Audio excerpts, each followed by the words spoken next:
All right, guys, sit down for this one because I've got a story that you honestly couldn't make up if you tried. I mean, this is one of the most insane quarterback situations I've ever seen in the NFL. And yes, it's happening right now in Cleveland. So let me take you back real quick. Imagine you're the Cleveland Browns. You finally think you've found your guy. You go all in and hand Deshaun Watson a fully guaranteed $230 million contract. That's right, fully guaranteed. That's more guaranteed money than the GDP of some small countries. I'm not even exaggerating. This was supposed to be the move that ended the carousel of quarterbacks we've been spinning on for decades. And then it all just fell apart. Not only has Deshaun been bad on the field, I mean, seriously, he's been missing throws, reading defenses like a rookie, completely out of rhythm. But you factor in all the off-the-field drama, too, and it just becomes a total disaster. And as if that wasn't already bad enough, the guy goes down with a season-ending Achilles injury in 2023. And now, there's a real chance he might not even play in 2025. So please take 2 seconds to hit the subscribe button, like the video, and leave your thoughts in the comments. Thank you for your support. So now I'm sitting here as a Browns fan, stuck with the biggest guaranteed contract in NFL history and absolutely zero reliable quarterbacks on my roster. No Deshaun. No security blanket, just a lot of cap space tied up and a giant question mark under center.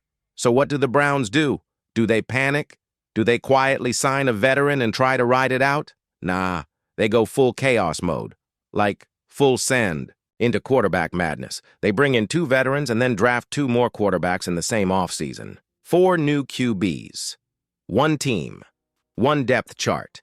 It's like a reality show for quarterbacks. And the wild part? Every single one of these guys has a wild, twisted, totally unpredictable backstory. So let's walk through this because, honestly, this quarterback room is one of the most fascinating stories in the NFL right now. Let's start with the most shocking storyline of them all, the return of Joe Flacco. Yeah, you heard that right, Joe Flacco. The man is 40 years old. He's played for more teams than I can count without running out of fingers. And yet, somehow, he comes back to Cleveland and looks like he just drank from the fountain of youth.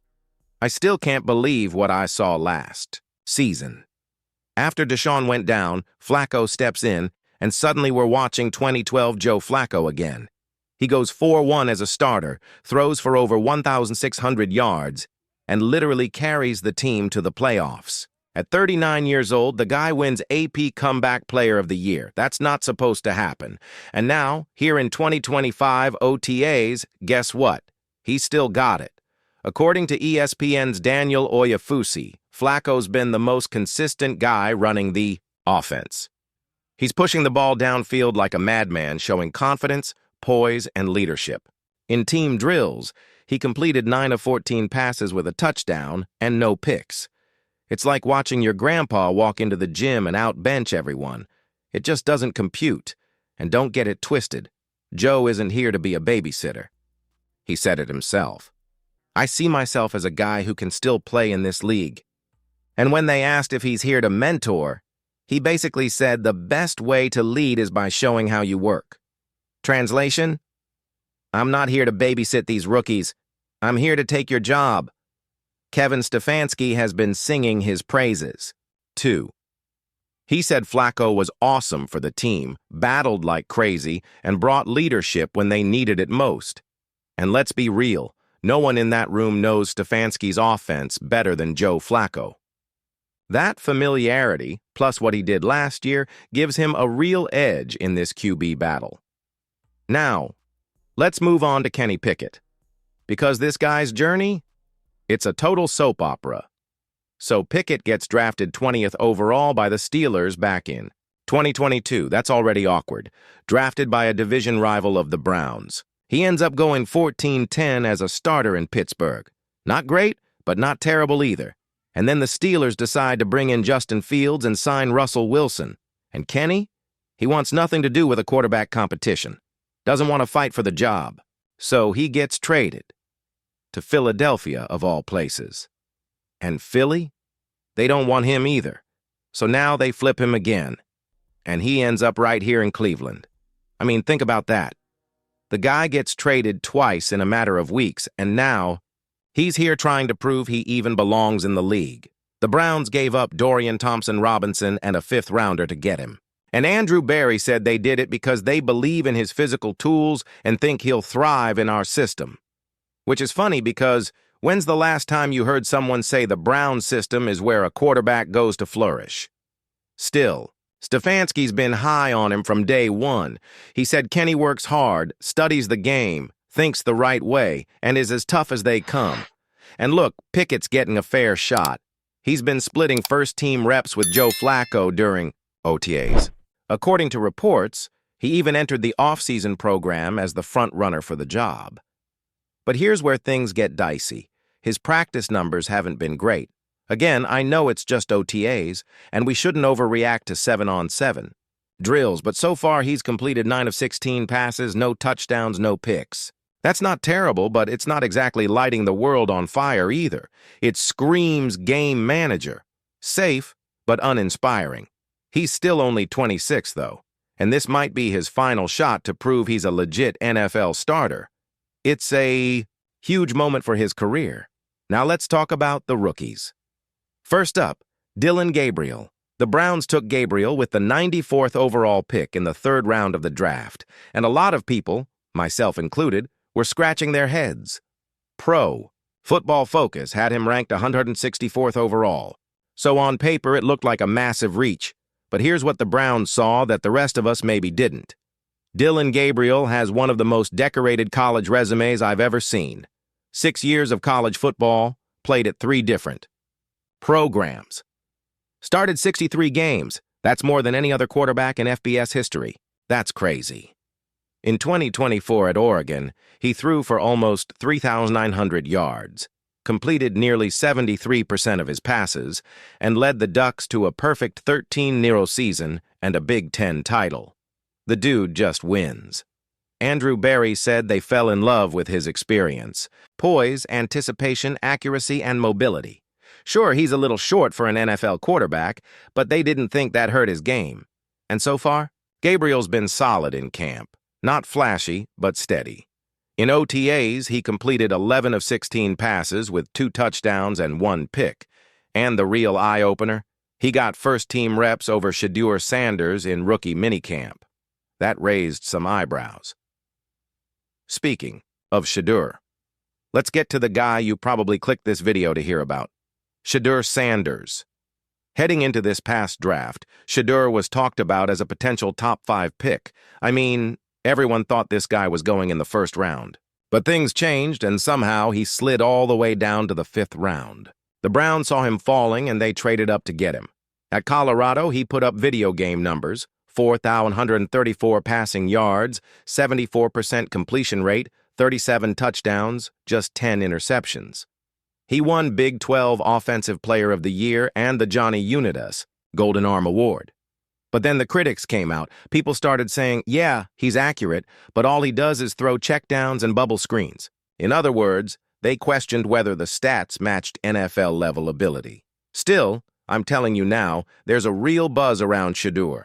He's got the pedigree, he's got the confidence. And in a quarterback room as wide open as this, 1, don't sleep on him making a run at the job. So yeah, 4 quarterbacks. 4 different stories, 1 giant chaotic QB battle in Cleveland. I don't know who's going to win the job, but I do know this. It's going to be wild to watch. So let me take you guys into the heart of one of the most unexpected stories coming out of Browns OTAs, because what happened this past Wednesday absolutely blew my mind. I'm not just talking about a decent day from a young quarterback. I'm talking about a moment that genuinely shook up the entire quarterback conversation in Cleveland. And no, it wasn't Kenny Pickett or Joe Flacco stealing the spotlight. It was Shedeur Sanders. Yeah, that's Shedeur Sanders. The 5th-round rookie that most folks thought would just quietly develop behind the scenes this year. He walked into OTA, practice, and delivered a performance that made people, coaches, reporters, fans, start questioning everything they thought they knew about the Browns' quarterback depth chart. During that single OTA session, Shedeur completed 9 of 14 passes. That's a solid 65% completion rate. But here's where it gets really juicy. 3 of those completions went for touchdowns, and he only threw 1 pick. And get this. He did all that without taking a single first-team rep. That's right. All of this happened while he was throwing to second and third string guys, going up against backup defenders. But the execution, the command, the poise, it was first string all day long. I mean, if you didn't know his draft status or his position on the depth chart, you'd swear you were watching the team's starting QB out there. He looked that sharp. Now, obviously, one good practice doesn't make someone the next franchise quarterback. I get that. But this wasn't just a few flashy throws. This was a consistently smart, efficient, confident performance. And when your 5th-round rookie is out there slicing up a defense in structured team drills, that's a sign, not hype. A sign. Even Tommy Rees, the new offensive coordinator, couldn't stop himself from praising the kid. And you can tell when a coach is just giving the usual, he's doing fine, versus when they're actually impressed. Rees talked about how Shedeur has clearly been grinding, really digging into the mental side of the game. He said you can tell the kid has been putting in serious time learning the system, understanding the rhythm of the offense, and figuring out how to lead a unit. And when that mental work starts paying off, the game slows down. You're no longer just reacting. You're processing. You're controlling the pace, and that's exactly what Shedeur did out there. But let me tell you what really turned heads. The best throw of the entire day, according to multiple beat reporters who were there in person. Red zone drills, 7-on-7, everything's tight, space is limited, and Shedeur drops an absolute dime in the back corner of the end zone to tight end Caden Davis. I'm talking about a throw where the window is razor thin and the ball lands exactly where it needs to. Away from the defender, right on time, right in stride. It was surgical. The kind of throw you see on a highlight reel and have to replay 3 times just to believe it was real. It wasn't luck. It was timing, precision, confidence. That's when people started whispering, and I mean really whispering. Hey, what if? Now, here's the big question everyone's been asking. Who's leading this quarterback competition right now? What's Stefanski thinking? From the outside, it looks like Stefanski is treating this like a chess match. He's playing his cards close to the vest. Publicly, he's staying neutral, giving every quarterback their props, talking about rotating guys, mixing up the reps, getting everyone exposure to the offense. But if you really start looking at the distribution of reps and the language Stefanski uses when talking about these guys, you start to see something deeper. Right now, Pickett and Flacco are getting the majority of the first-team reps. No surprise there. Pickett was brought in to compete, and Flacco is the veteran who helped get the Browns to the playoffs last year. Dillon Gabriel is running ahead of Shedeur on the depth chart, at least officially. But again, listen to how Stefanski describes each guy. With Pickett, it's all about grit and work ethic. He's always saying things like, Kenny's a tough kid, he's wired the right way, he's a gym rat. With Flacco, it's about comfort and experience. He knows the system. He's been here before. He's steady. With Gabriel, Stefanski talks about fundamentals and development. You can tell they see him as a long-term project. But when Stefanski talks about Shedeur Sanders, man, that's different. There's real admiration in his voice. He says things like, he's a very impressive young man, raised the right way, obviously a heck of a football player, but what's really impressed me is the person. That doesn't sound like generic coach speak. That's personal. That's emotional. That's someone who wants to believe in this kid. And now let's look at the numbers from practice, because numbers don't lie, and they tell a totally different story than the depth chart does. Shedeur Sanders, 9 of 14, 3 touchdowns. A 1 interception, all with backups. Dillon Gabriel, 11 of 16, 2 touchdowns, 1 interception, and he got some first-team reps. Joe Flacco, 9 of 14, 1 touchdown, no picks. Steady, as expected. Kenny Pickett, 9 of 16, 0 touchdowns, 0 interceptions, safe, but not inspiring. So what do I think happens next? Look, I still believe that when Week 1 rolls around, Kenny Pickett is going to be under center. He's the safe option. He's got starting experience, he's saying all the right things, and Stefanski knows what he's getting with him. Joe Flacco sticks around as the veteran mentor, maybe a mid-season emergency option. Dillon Gabriel continues to grow quietly in the background.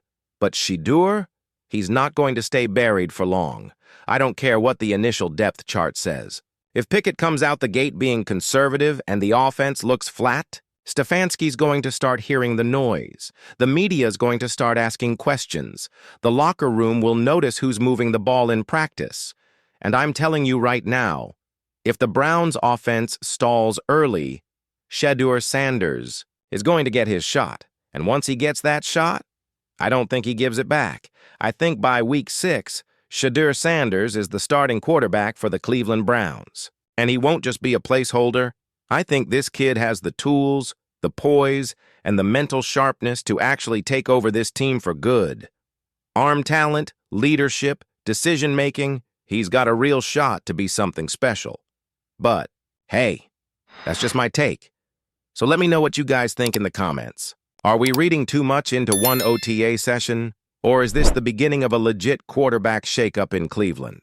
And as always, I'll be bringing you more updates on the Browns and other teams throughout the offseason. If there's another player, another camp battle, or another team you want me to break down, just drop it in the comments. I've got you. Make sure you're subscribed, and I'll see you guys in the next one.